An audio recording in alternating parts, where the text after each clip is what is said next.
um relato aqui. Minha língua inchou depois que passei uma noite toda no hospital tomando medicação para dor de cabeça. Foi horrível, não conseguia falar, quase morri sufocada. Veio 2 SAMU na minha casa e nasci de novo. Então, pode ser que você tenha desenvolvido uma reação colateral ao uso de anti-inflamatórios. Tá?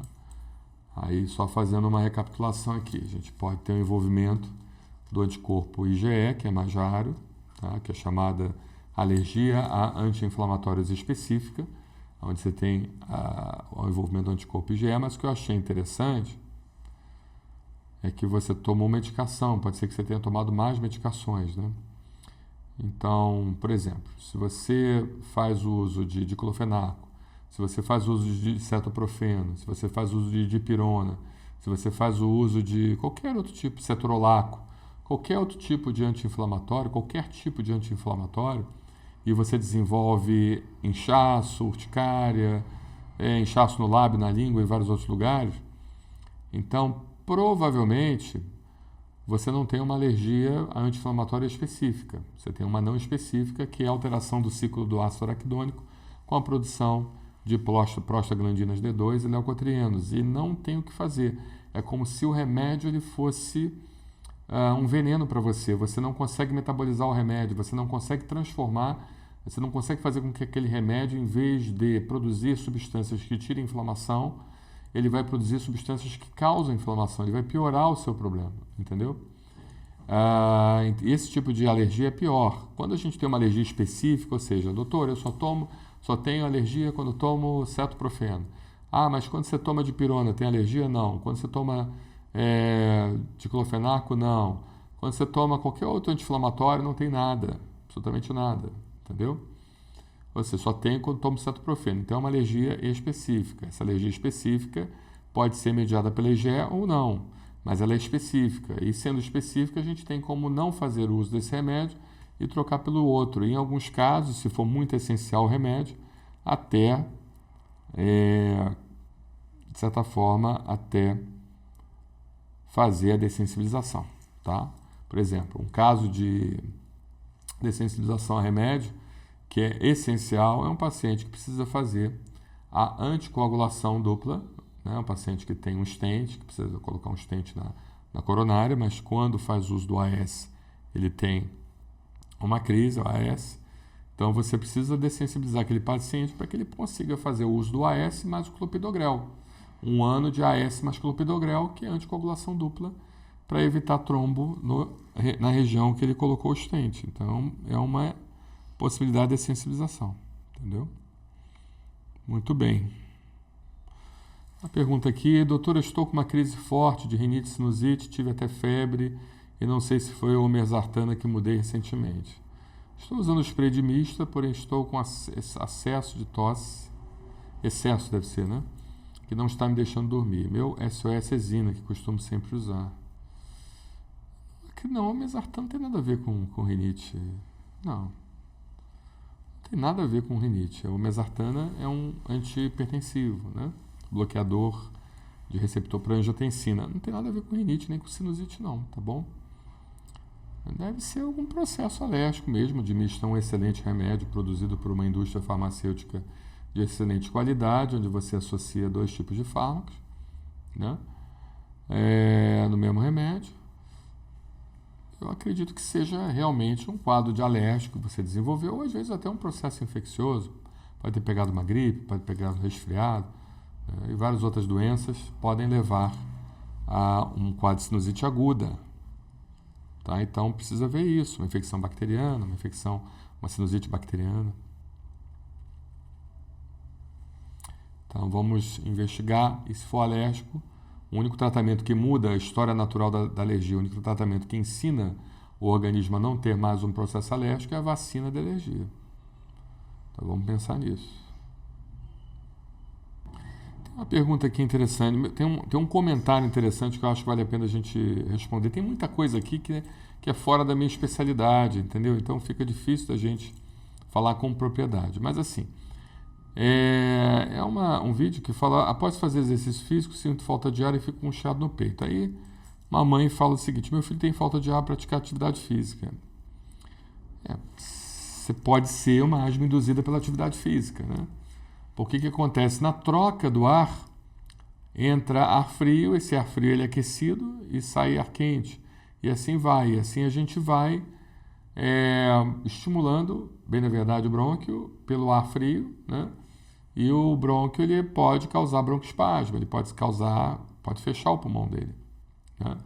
Então tem que fazer um exame de prova de função pulmonar para ver como é que está essa questão do brônquio, essa hiperresponsividade brônquica, né? E também a necessidade de você ver se não existiria alguma asma alérgica como fator desencadeante. Mas existe a asma induzida única e exclusivamente à atividade física, tá? Então, ou frio. Então, não é toda asma que é somente alérgica. Tem asma única e exclusiva induzida à atividade física. Precisamos fazer o diagnóstico diferencial para poder tratar adequadamente. Só com o diagnóstico a gente consegue tratar adequadamente. Senão você vai ficar tomando um monte de problema, um monte de coisa e não vai resolver. Tem um paciente aqui que fala o seguinte: depois de pouco tempo que parei de fumar, eu comecei a ter tolerância a cheiros fortes. Perfumes, produtos de limpeza, fumaça, combustível, até o sabonete. Tenho que escolher os sem perfume forte. Parece que me sufoca. E já virou algo psicológico. Se vejo uma fumaça de longe, já sei que se ela chegar em mim, vai me fazer mal. Não existe nenhuma relação, né, entre o hábito de parar de fumar e você começar a ter intolerância a cheiros fortes. Tá? Mas é algo que a gente pode investigar isso. É interessante nós vermos essa situação. Tá? Não tem relação, é o contrário, né? Quem fuma tem mais tendência a ter mais irritação nas vias aéreas. Temos que ver isso com calma, para entender melhor o seu problema. Tem um paciente aqui que fala sobre beta-30 e chikungunya. Assim, eu não vou nem falar do beta-30. Beta-30 é um excelente remédio produzido por uma indústria farmacêutica de renome. Mas, ao mesmo tempo, ele é um corticóide de depósito. Diprospan, beta-30, Dorflan e vários outros aí que eu não me lembro exatamente os nomes comerciais. É um corticóide de depósito. O corticóide de depósito tem que ser feito com a indicação estrita do médico de vez em quando. E raramente, não pode ser utilizado com frequência, tá bom? Porque ele fica 17 dias no organismo em média, uns mais, outros menos. E o corticóide ele acaba fazendo uma supressão da adrenal, inibindo a produção do seu próprio cortisol, fora que se ele é utilizado com frequência, você vai ter os efeitos ruins dos corticoides, você vai ter aumento da pressão arterial, você vai ter problemas ligados a colesterol alterado, glicemia alterada, você vai ter aumento da obesidade centrípeta, você vai ter acne, você vai ter, para pacientes que possuem problemas psiquiátricos, alteração do humor e até surtos psicóticos, ou seja, tem que tomar cuidado com corticóide. Corticóide só estritamente prescrito pelo seu médico e ponto. Mas você falou em relação à chikungunya.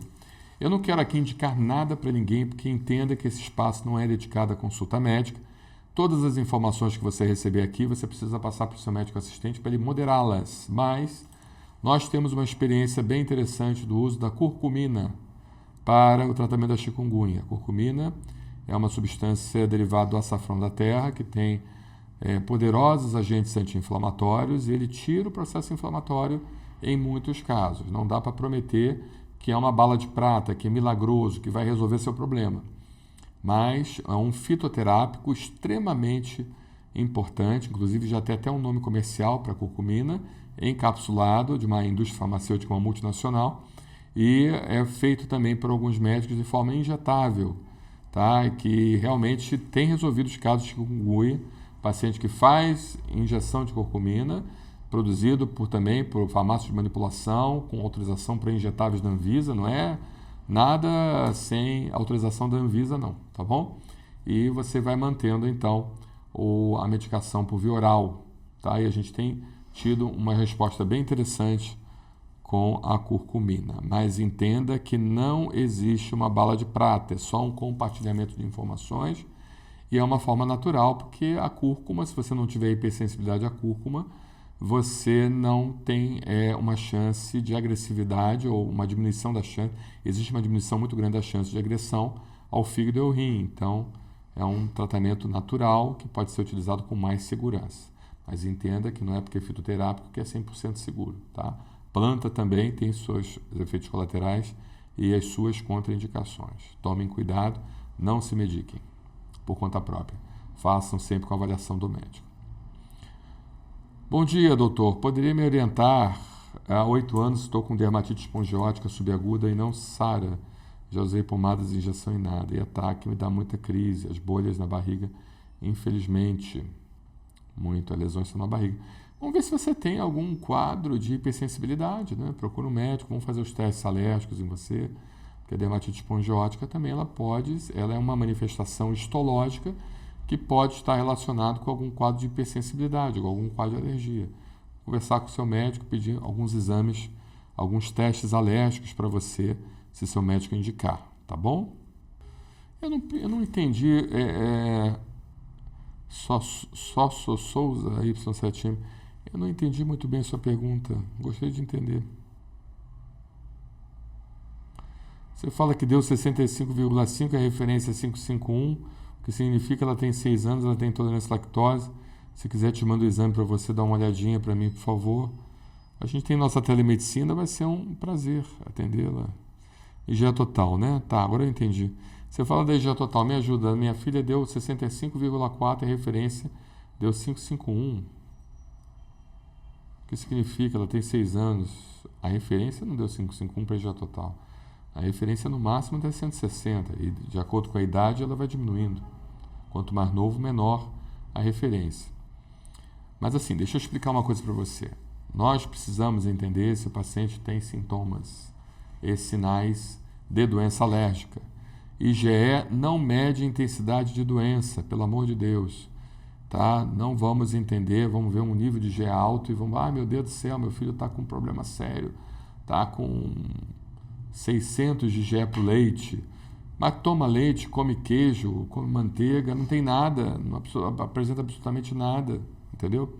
A IgE ela mede sensibilidade, ela não mede alergia. Então a sensibilidade não necessariamente é doença alérgica. Às vezes você tem IgE alta e você não tem nada, e às vezes você tem IgE baixa e você tem reações alérgicas gravíssimas, tá? Gravíssimas. Não dá pra gente dizer, eu estou com 500 de IgE e eu estou com 170 de IgE, o que tem 500 tem uma reação mais grave. Não dá para a gente entender isso dessa forma.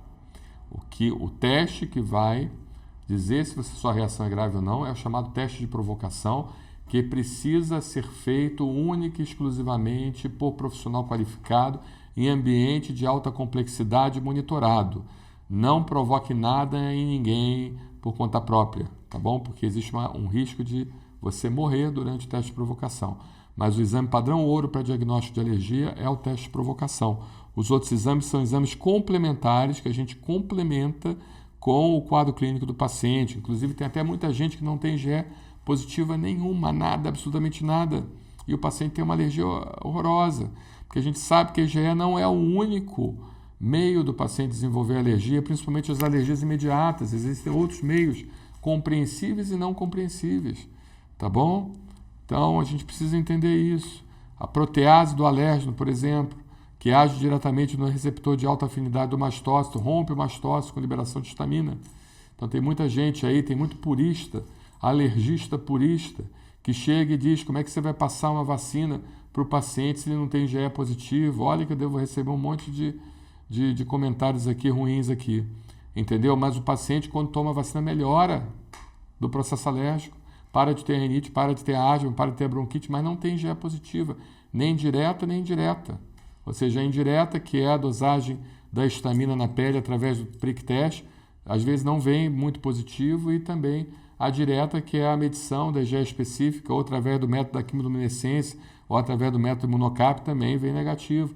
Mas o paciente inicia a imunoterapia dessensibilizante, porque ele tem um quadro clínico muito compatível, um quadro clínico estaminérgico e tudo mais, e ele melhora, porque a imunoterapia aumenta a produção de linfócito T regulador e regula o quadro clínico do paciente, além de aumentar também IgG4. A gente sabe que IgG4 é uma coisa um pouco discutível ainda, mas aumenta IgG4 em alguns casos. IgG4 é um anticorpo bloqueador. Então, IgE não é aquela coisa, entendeu? Esse purismo de imunoterapia dessensibilizante específica, eu acho que isso tem que cair por terra. A gente tem que tratar o paciente, não tem que tratar a doença. Exame, perdão. Não tem que tratar a doença, tem que tratar o paciente. Tá? Tem até outros mecanismos não compreensíveis. O mastócito é cheio de receptor para hormônio, receptor para catecolaminas. O paciente tem estresse, tem liberação de mastócito, hormônio. Hoje a gente tem a questão do estrogênio, né? A epidemia de estrogênio muito bem falada pelo nosso consultor científico, professor Benoit Tano, da John Hopkins. Ele tem um estudo publicado, livros e livros publicados sobre como o estrogênio ele age causando processo alérgico e ativando mastócito, e causando urticária, causando rinite, causando asma. O estrogênio tem uma ação pró-inflamatória e o estrogênio está em tudo que a gente tem contato, em tudo que vocês imaginarem. Está nos agrotóxicos, está nos cosméticos, está em tudo que vocês imaginarem, vocês têm estrogênio. O estrogênio, cada dia mais, tem causado vários tipos de problemas, cânceres e vários outros tipos de situações, incluindo as doenças de hipersensibilidade, que muitas das vezes não são mediadas pelo anticorpo IgE. E aí? Tá? Vê um mastócito, vê a quantidade de receptor que ele tem. E uma coisa que a gente sabe é que a imunoterapia aumenta a produção de linfócito T regulador e o linfócito T regulador acaba regulando aquela situação. Intolerância à lactose, entenda que não tem nada a ver com alergia. Intolerância à lactose é a deficiência que você tem de lactase na sua mucosa intestinal. Não tem absolutamente nada a ver com alergia. Tá bom? Você tem que repor a lactase para digerir a lactose.